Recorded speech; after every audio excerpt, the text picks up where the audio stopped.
মিনাখায় অবৈধ দোকান ভেঙে দিল প্রশাসনের পক্ষ থেকে। উত্তর ২৪ পরগনা জেলার বসিরহাট মহকুমার মিনাখার মালঞ্চে হবে বাস টার্মিনাল।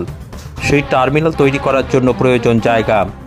মিনাখার মালঞ্চ এলাকায় পিডব্লিউডি জায়গা দখল করে বেশ কিছু দোকানদার দোকান সাজিয়ে তুলেছিল।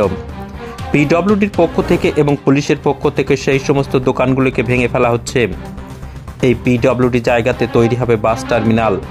এদিন ঘটনাস্থলে মিনাখা থানার পুলিশ ও পিডব্লিউডি আধিকারিক ঘটনাস্থলে গিয়ে অবৈধ দোকানগুলিকে চিহ্নিত করে সেগুলোকে ভেঙে দেওয়ার প্রক্রিয়া শুরু করল। আজকে এখানে একটা বাস টার্মিনাল স্যাংশন হয়েছে আমাদের মালঞ্চ তিরুমণিতে।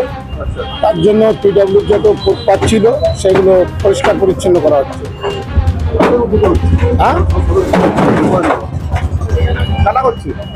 এটা করছে পিডব্লিউ ডিপার্টমেন্ট এবং আমাদের প্রশাসন সব মিলে করছে। দোকান হবে মিনিমাম 20টা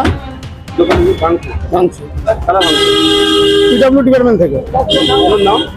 আমার নাম আব্দুল্লাহ মোল্লা।